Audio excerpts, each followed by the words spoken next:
No, go ahead. No, say from the beginning. Where is it already? Where's the altar say?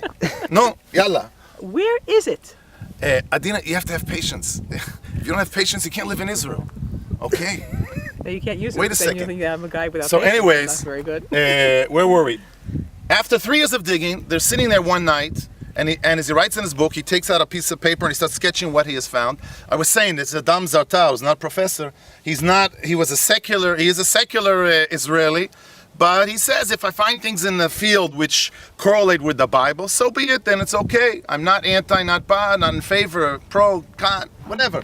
So anyways, he takes out a piece of paper, and then one of the religious guys in the group called Zvi Kenigsberg from Shavei Shomron, he looks at what this drawing is, and then he runs home as if he's stunned. He runs home and he comes back with a book called the Sefer Midot Mishnayot, Mishnahs of the Midot of the Mizbeach from the altar from the Second Temple period.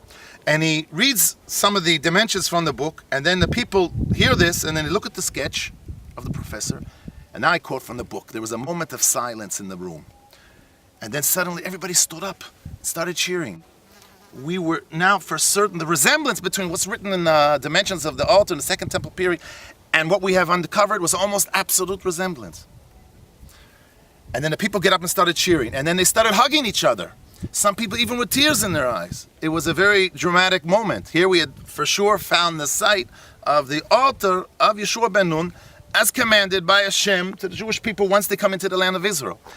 And Professor Adam Zartar said, think about this.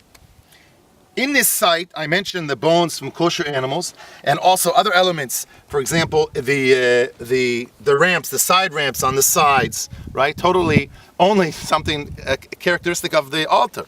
And the ramp itself, as you know, the Kohanim, the priests, they were forbidden to walk up on steps. The professor said we have some 17 mitzvot, commandments from the Torah embodied, found in this site. And furthermore, think about it. This site is literally only 40 years after chronologically from the Bible, right? Only 40 years after the giving of the Torah in Mount Sinai, Har Sinai. So we have here something in the field which correlates, right?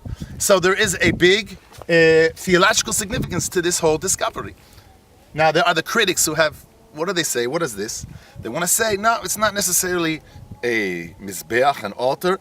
It could be a guard tower, or even they might even have the chutzpah, the nerve to say that it's a guard tower. So why do you need a ramp on instead of stairs? Yeah, but the most ridiculous point here is that I'll point out to you in a second where it is, the site, but it's about a third down from the top of the mountain. But in the whole mountain area, there is no human settlement whatsoever. So who would build a guard tower, pretty big, right? For what? For nothing. To guard what? Totally illogical. Now I'll point out to it.